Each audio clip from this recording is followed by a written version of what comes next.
But back to the relationship, there I am, I'm watching it slowly decline. And then it went full drop. My ex and Justin start hanging out with some new friends. I think they met them through work or they're mutual friends of Justin's. I don't quite recall. But they start hanging out with these new friends. In the group of new friends was a guy. And we'll call this guy Austin. Now, on paper, no big deal. Be friends with whoever you want. Even if historically, even if there are people I didn't get along with, have a good time. See you when you get home. I don't need to get along with your friends for your friends to be your friends. So the problem with Austin was gay and 19 and very attractive and very personable. And most importantly to me, was that Austin was healthy. My ex and Justin started hanging out with them in their trailer. Much like my ex did with Justin. Remember how I said earlier also that my ex, when he gets his sights set on something, he will turn into a chameleon? This time, he wasn't being subtle at all. So any extra money that he would have, instead of going into the bank, it went to new clothes.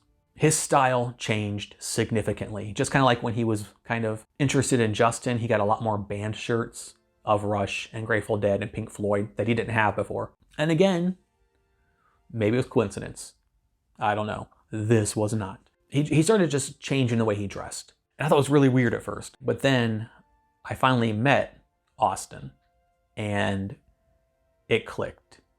Because when I met Austin, my ex was dressing just like Austin. I'm talking like freaking Jennifer Jason Leigh comes down the stairs in Single White Female and Bridget Fonda's like, what the hell? I'm talking like copycat. I picked up on it right away then. I was like, okay, yeah, I see what's going on here. If he were here to defend himself, he might have a rationale behind that. But I also know that he likes to move the pieces around and whatnot. And there's no way you just change your style overnight. Instead of squirreling money away, you start doing this and then you find out why. It lines up too perfectly. And I know I sound maybe paranoid. Again, maybe it was coincidence, but you don't change the way you look and dress to mirror someone else without doing it on purpose. And I knew what the intent was. And unlike Justin, Austin was a threat. A very real threat. And as said, when my ex wants something and he gets that laser focus, he will do anything he can in his power to try and make it happen. That's just part of his personality. I don't want to jump to conclusions, because God forbid I jump to conclusions and then push him away even more, because, oh, Philip's overreacting now. Am I though, or are you just doing that so you can say that and then still have the power? It was pretty much confirmed for me. Well, two ways it was confirmed for me. But the minor way was that my ex, out of nowhere, went vegetarian. Now, I had gone vegetarian a couple times in our relationship, and it never stuck. I know why now it didn't, now that I know more about nutrition and food. But he never did. It was something he just didn't want to do. But all of a sudden, he's vegetarian. But then I found out Austin's vegetarian. He's listening to like different music now all over again. Found out it was the same music that Austin liked. So my ex is full on chameleon mode. He is trying to assimilate Jennifer Jason Leigh style, Single White Female, to Austin. Change the way he looks, change the way he dresses, change the stuff he listens to, change the way he eats. He even went so far as to lie about his age. I said Austin was 19. My ex at the time was, I think, 34, 35. Now, granted, we both looked young for our age. Even before the accident, like the photo I just showed you earlier of me, I was 32 there. And I was even guilty of lying about my age in the past. So that wasn't so much like me on my high horse about that one, but it was just a fact of the situation. He was lying to all these people saying he was 25. So if you're 19 and you're 34, 35, and you want someone to like you, if you go a little lower, the chances that they'll like you back, if you can pass for that age, are probably greater. It depends on the person, obviously. Maybe a 19-year-old doesn't mind age. But if you don't know that, you're going to play it safe. Now, I heard through the grapevine And this is hearsay, so I can't put a lot of stock into this, but I heard through the grapevine that he had actually been telling Austin and everyone else there, like the people that lived in the trailer, those friends, that he and I were done. And that we'd been done for a while, but we hadn't formally broken up yet. And I asked him, and he denied it. And I also asked, is anything going on? Just tell me. Like, I think after 12 years, I think I've earned a little bit of respect. Like, even if you're pissed at me, even if you blame me for everything, okay, makes no sense, not fair, but okay. Can you at least be honest in this one moment? And he looked me right in the face and said nothing was going on, that they were just friends. I understood the trouble and the strain on our relationship. And I understood his side of it. I always try to. I could look through his eyes and understand how things weren't easy for him too. I still wanted to believe him, that he wouldn't lie to me. Not like this. This was serious. This was serious. To me, at least. Further strain came when the dad's business started taking off in a big way. He was very successful, but we never went back down from 100 to 35. On one hand, someone could say they gave you a place to live. They saved you from being homeless, all of that. So let sleeping dogs lie. And we did. We didn't bring it up because in fits of anger in the past, at least twice, we've been threatened and or told to get out. And then the dad would calm down a couple hours later and we were told, no, it's okay, you can stay. So we didn't want to test those waters. But the issue that we had was the dad started buying frivolous things. Some of it was business related, but he was buying more than needed, like extras of things, which I get having backups.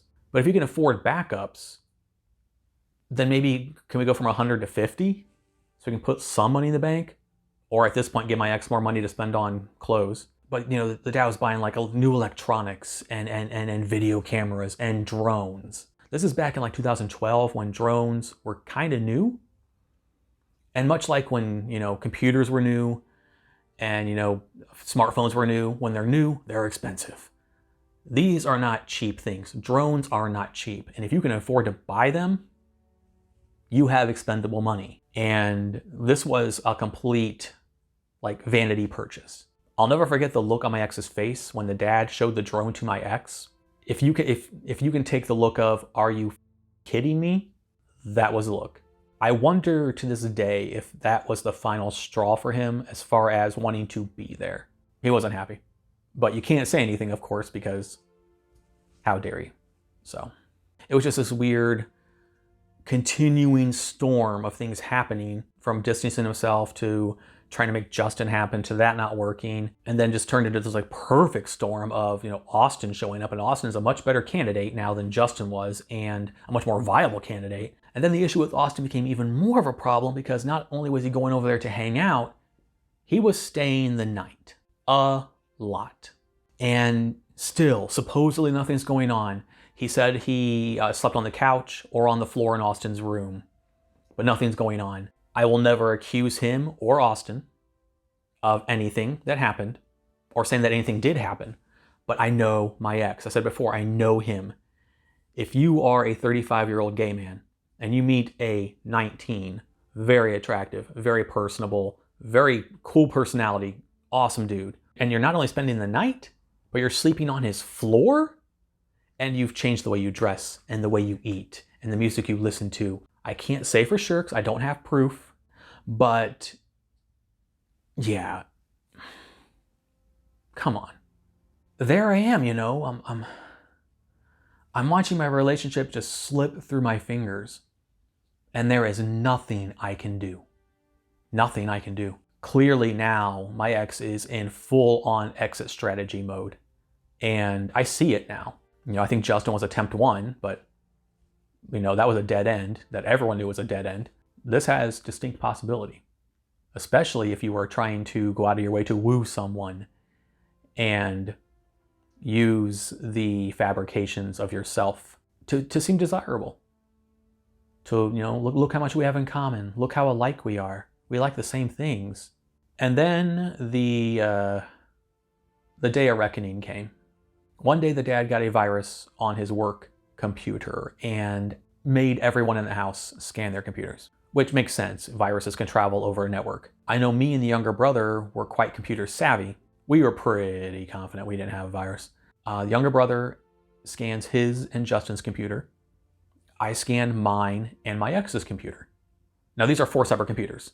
We're clear, like I'm clear and then the younger brother is clear. Now my ex had 2 viruses and neither of them were what the dad had on his computer. They were 2 different viruses. One, I think was just your regular virus.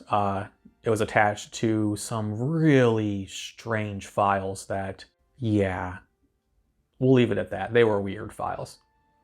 The second virus was attached to a zip file. The zip file was connected to a folder. The folder had pictures. Inside that folder, those pictures were of Austin. And Austin was nude. He was naked. And we're not talking just like posing selfie shot. We're talking like set up the camera, very graphic. By this time, I had my own phone. So I text my ex and I let him know what happened. I was like, hey, the dad had a virus, made us all scan our computers. I scanned yours for you, which was not out of the ordinary because, I'd been doing computer stuff like that since like the early 2000s. So I was very adept at doing that kind of stuff. So it wasn't out of the ordinary for me to do that and to fix it and clean it and there you go. And so I was like, I want you to know that I wasn't snooping. I wasn't invading your privacy because I've always been all about respecting that. But I found the pictures and he just wrote back, okay. He still said there was nothing going on. To this day, I don't know. But the evidence is certainly there. Come on. So one of the foreshadowing things that I had from earlier that we put a pin in or, put back here in our head to bring up later was after my mom abandoned me and that promise he made. You remember that? Where he said, I'll never abandon you. I won't abandon you like she did. I promise. Well, let's put it this way. One day he was there and the next day he was gone. And I don't mean spent the night at Austin's and didn't come home. I mean, in the middle of the night, packed his stuff and moved in to the trailer with Austin. He said he had his own room, that they still weren't a thing. Again, I don't know, but this is just the facts. I'm laying out the facts. And so I wake up and it was the younger brother who had to tell me. He said, your ex moved out in the middle of the night. I want it to be known that when I say I was stuck there, I was forcibly stuck there, purposefully stuck there. I was never invited to go anywhere. And looking back on it, I think that's completely by design. It's just like my ex had spent a year slowly and deliberately building a life for himself. He spent a year constructing this new life for himself that didn't include me. And it was done on purpose. And, I didn't see it at the time. As said, the duality of my condition with my mental state, with, I can't really articulate how much stuff I was going through. The second accident really messed me up for a long time. It wasn't like I bounced back after a couple months and I'm good. No. Like it took a couple months just to get out of the woods of wanting to kill myself. And that was strength I found in me because there was no one there to try and, give me that log to get me out of the quicksand. I did that myself. I got myself out of those woods just by the strength of my will to live and my appreciation for being alive. I've said in earlier videos, we have one consciousness on this planet, and I respect that. And I didn't want to end it, but I came damn close. I'm not trying to, brag or seem like I'm not some, cocky person. I'm not.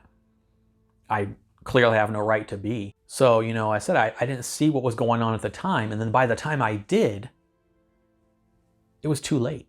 Another foreshadowing thing was when I said that my ex still had an interest in me, even though he was distancing himself, even though we were supposedly broken up, and even though he was staying the night at this hot 19-year-old gay guy's house, and then eventually moved in with hot 19-year-old gay guy. He never completely severed the cord because he had a vested interest in me still. And that interest was purely monetary. My ex's name was also on the car accident case, which had not been settled yet. So he needs to stick around long enough to get his share. Put a giant pin in that because we will cover that in the next part of the story when I talk about the lawsuit. And speaking of money, after my ex disappeared like a thief in the night, I found out that he had not been paying the dad the $100 a week. I don't know how long this went on for. The dad was very upset about it, and he held it against me. Our relationship, even as volatile as he was, it wasn't quite the same after my ex moved out. But I have a few theories about that as well. So there we are. My ex has moved out, in with Austin, and now I am essentially alone. Even after he moved out, I was still kind of holding on to the hope that maybe he just needed to not be in that situation. But at the same time, look at it from my point of view. I'm in that same mindset. I didn't want to be there either. It was not pleasant. And I'm dealing with all of this on top of it. And I'm doing it all by myself. And I don't want to. So I asked him to talk. If he could come over and we could have a talk. I knew it was the last grasp for me in trying to save. We're going on 13 years. You wouldn't throw it away over this. You wouldn't, after everything we've been through. To me, it was nothing that we couldn't fix. This was the love of my life. This was my soulmate. And I am not going to go down without a fight. I will fight a gorgeous 19-year-old if I have to, And in a very kind of vindictive way, I thought to myself, this can't be the way this ends. Not after all the stuff I forgave. And if you ever watch this, you know what I'm talking about. I am not going to tell the world, but you know. You remember being on your knees in tears in front of me, begging me not to leave you because of how badly you messed up. And that wasn't the only time, but every time, I chose you.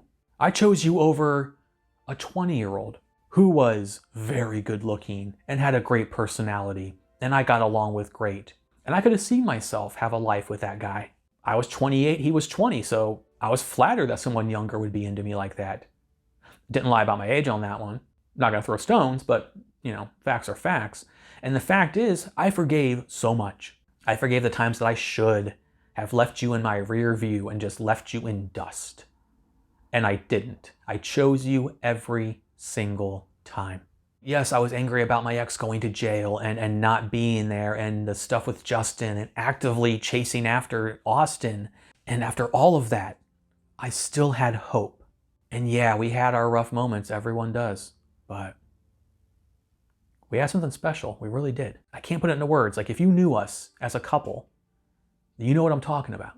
I got it right the first time, I didn't need time after time after time to find my soulmate. I waited until I found the right guy, and I did. I was proud of that. And I wanted that one guy, that first guy, to be the last guy. So yeah, I still had hope. I don't know why he agreed to the talk, honestly. But he did. He came over, and I just poured my heart out. Like I said, this was the last chance. If I'm going to go down, I'm going to go down swinging. Because if there's anything I know about myself, from my youth and teenage years with my mom to high school and all the crap there, to my adulthood, to everything, to the accidents, to this. One thing I know about myself to this day, I'm a fighter. And I will not give up, and I will not go down without a fight. And that's what this was. We were in the 9th round, and I had been knocked out, but I wasn't down. I was getting back up, and I was trying to make it work. 2 things that are important from this talk, though. I asked him point blank, when did things start falling apart for you? And he said that it was after the second accident. And I kind of figured. Because that's when he actively started aggressively pursuing Justin and hanging out less and all of that. And it was what he said after that that will always stick with me to this day.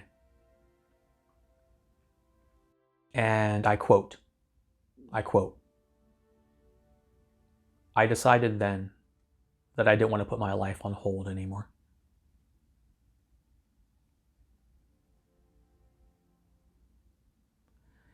And that one still stings to this day.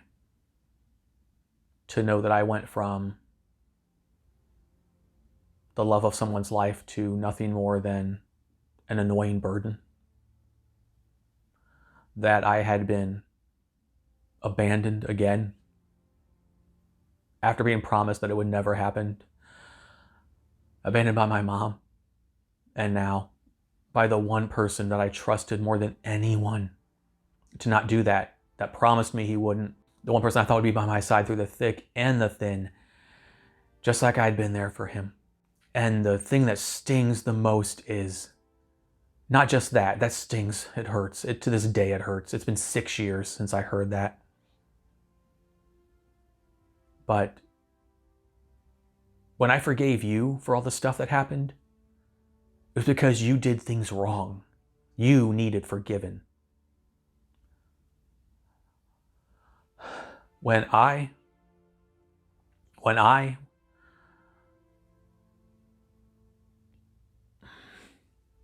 the shoe was on the other foot, I had nothing to be forgiven for. Because I didn't do anything wrong.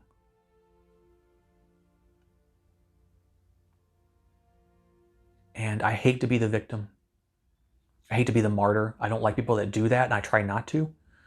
But I was being persecuted and having stuff held against me that was not my fault. None of it. Like, look at that from my point of view. Accident, mom, cops, evicted, almost homeless, in with family, that's stressful. Second accident, you fall in love with someone else. You try really hard to make that happen. You ignore me, you push me away, you slowly and deliberately choke the life out of 13 years. And you did it in a year. If you ever wonder how good my ex is, that's all the proof you need. Because like I said, when he wants something, he'll do everything he can in his power to make sure it happens. And when he decided that he was done, yeah. I had to watch all of this happen, knowing that there was nothing I could do about it. Because if someone raises the bridge of communication on you and there's no path, what are you going to do?